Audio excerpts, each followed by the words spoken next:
organisation is 100, so we're doing pretty well. Yeah. But I'm chasing him, and this guy's he's an inspiration to me.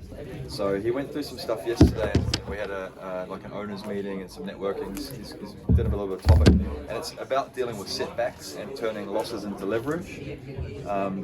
So the first one is an exercise, and it's called an inversion strategy. Have you ever heard of that before?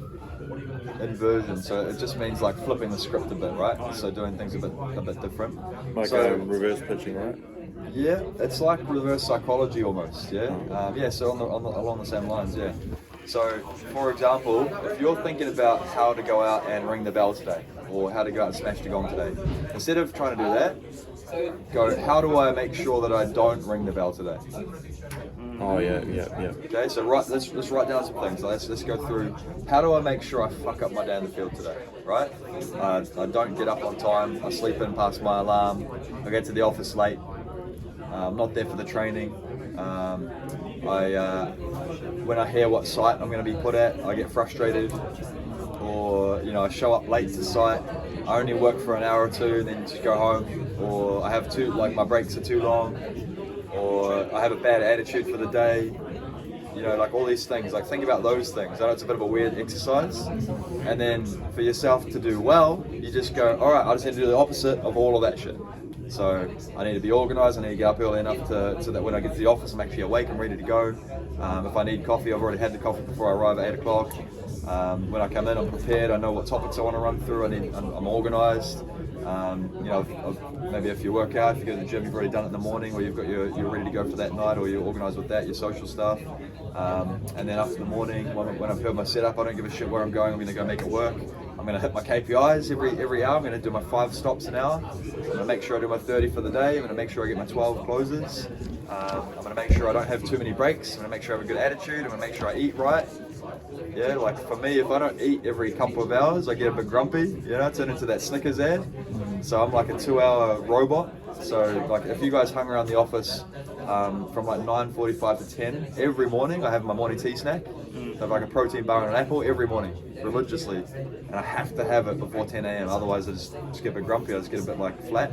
Yeah. So I have breakfast as well in the morning, but I have breakfast pretty early, like 6:45. So by then it's been like 2.5, quite a few hours before I've last eaten. And some people fast in the morning. That's all good as well. But make sure you have your routines. Yeah. And then if I'm in the field, I have my lunch break about 1 o'clock. So have my snack at 10, have my lunch break at 1, then I have another snack at I try to have a late snack at like 4 p.m. So that I'm ready for that last push, that last like power couple of hours. And then I really turn on the gas. So like my hustle hours, I'm working all day solid, but my hustle hours are like 3 or 4 till 6 or 7. Or like that's when I'm really fucking going hundies, because I'm like, I know that the customers coming through, even if it's slower sometimes, they're the best quality customers. So those are like some of the habits and stuff. So you can do inversion strategies, Same as the gym, if you're trying to get a better bench or trying to get better shape. How can I make sure that I fuck that up? Yeah, I could go to the gym only once a week, or I don't go to the gym for 2 weeks, or I eat like shit, or I don't have protein shakes, or whatever it is, right? So, and then do the opposite of that. So Winston Churchill had a quote, which is about success. And he says, success is stumbling from failure to failure without the loss of enthusiasm. So sometimes we feel like we're just going through fucking heaps of challenges, which is the case, especially in your first 4 to 6 weeks, for a lot of you guys, and you just got to keep the enthusiasm, and eventually you start winning, cool?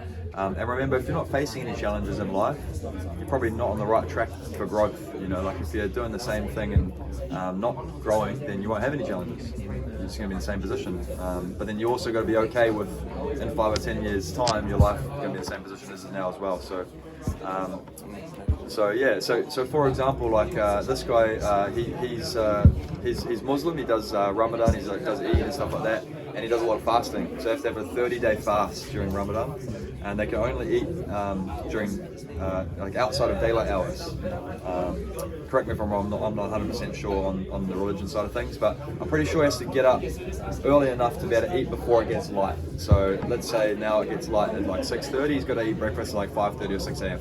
And then he can't eat again until it's dark. So it's like 12 hours of the day. Luckily it's in winter, because in the summertime, man, it'd be even harder, right? Yeah.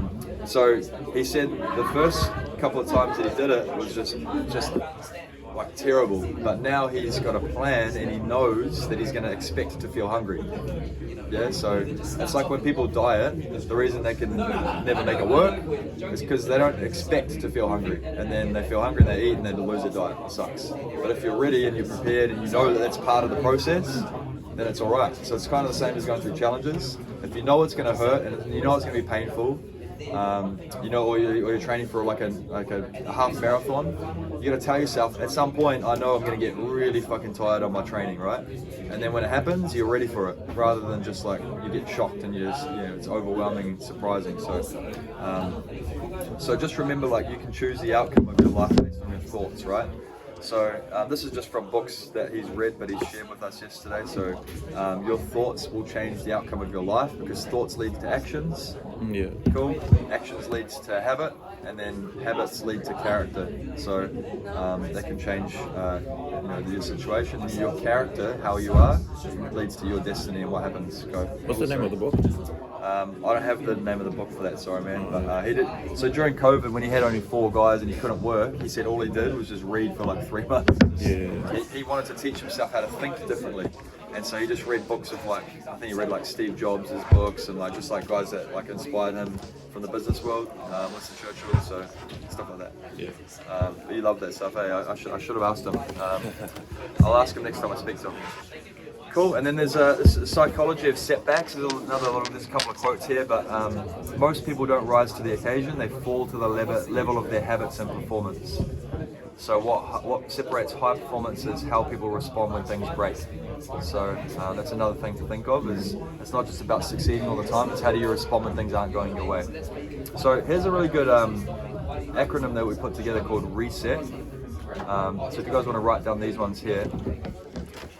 Habits are so important, okay, to the point where if you've got good enough field habits, sometimes when we go out in the field, we feel a bit low, we feel a bit flat, or, there might be something going on with us personally that's like emotionally draining, or we've got all these little things in our mind. Mm-hmm. If you have the right habits, then you can still go out and get your results without giving a shit about what's going on, right? And the reason I say that is if you think about how old were you when you learned to tie a shoelace? Yeah, Matthew still hasn't learned, but he's same. But how old were you? You're pretty young, right? Probably like 6, 7, 8 years old. I don't know, something like that. And can you still remember how to do it? Yeah. Okay. And if you're feeling sad, can you still tie a shoelace? Yeah. Oh, I get where you're going. Oh, you get where you're going. It's muscle memory, right? Yeah. You don't even have to think about it. You just tie it without thinking about it, because it's just muscle memory, and it's a habit that you've learned. And if you get good enough at habits, you can just do them so easily from muscle memory that you don't even have to give a shit about anything else. So if your habits are the same in the field and going through the same process, the pitch, all that kind of stuff, and you can just turn it on for each customer, it's the same. It doesn't matter how you're feeling, what's going on at home, what challenges you're having throughout your life. That's muscle memory. You can just go out and get and do it. So the key is to develop those habits. Autopilot, exactly. And you'll get to the point, you've probably started getting there now, where you can almost be halfway through a pitch and you don't even have to think about it, it's just coming out. You don't even have to think about it too much. You just rather than when you're newer, for you two guys, when you're in your first couple of weeks, you're just trying to fucking remember what you're saying. You're like, I can't remember what the close is coming up. What am I going to say? And you're just trying to remember it. But after a couple of weeks, you kind of get used to it, and that's just on autopilot. So then you're actually reading the customer. You're doing your pitch on auto, and you're like, how is he responding to what I'm saying? Oh, he doesn't look that interested, so I need to change something. Or he's bought in, I need to close him out. Stuff like that. So there's a little acronym here. So this is just if you're going through some personal stuff and maybe not feeling 100%, you can still follow your habits and get results daily. So RESET, reset. The R stands for reflect. So if something's gone wrong in the field, what's really happened? Cool. So reflect. So think about taking ownership for maybe a mistake, or being accountable for maybe not working hard enough. Rather than being like, I'm only getting 1 stop an hour, the site's slow. Be like, yeah, but I probably could have got 3 or 4 or 5. I just need to adjust something. Do you know what I mean? The E is for emotional check. So am I reacting or am I responding? Am I just reacting raw, without thinking, or am I responding to the challenge that I'm going through? Cool. Center yourself and get calm before being strategic.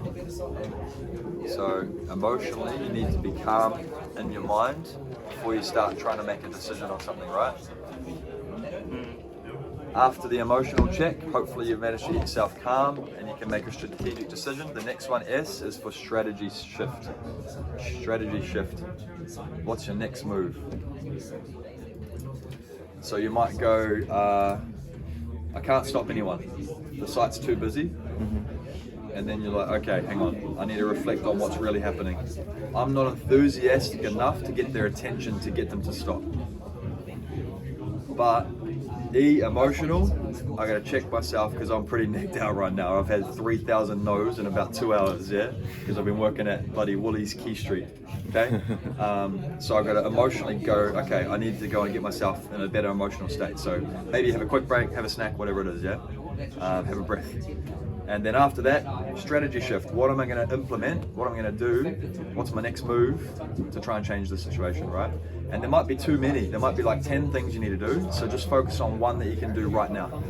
So if it's overwhelming, you're like, man, I gotta do way more things. Like maybe one of them is just, I gotta remember to smile when I'm saying my intro. Because us dudes, man, sometimes we just freaking forget to smile. Like I swear to God, I've done a whole year as a business owner and not smiled. I reckon I have. Like one time I went to a business owners conference and I was like only in my first couple of years of being a business owner, and I hadn't had a great year in business.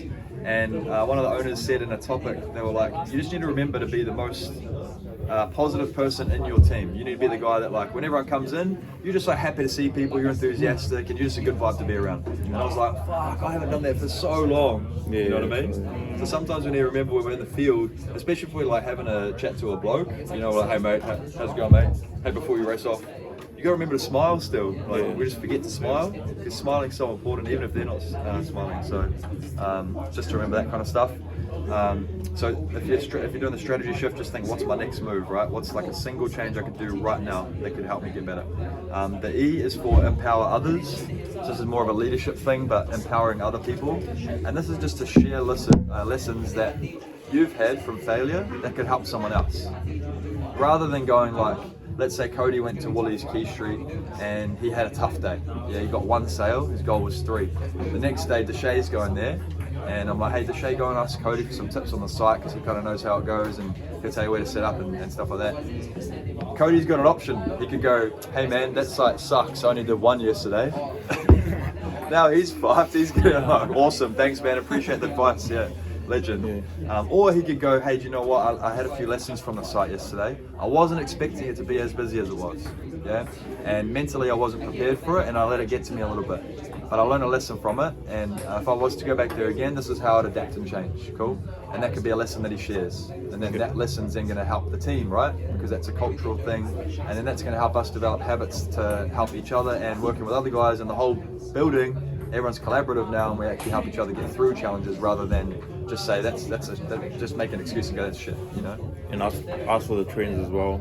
Trends, all that stuff, like things that are actual, more factual than more evidence based than just emotional feelings, like because you could go back to that site the next day and just be in a good mood and do 6 sales, because you're just feeling good. So it's not the site, remember that.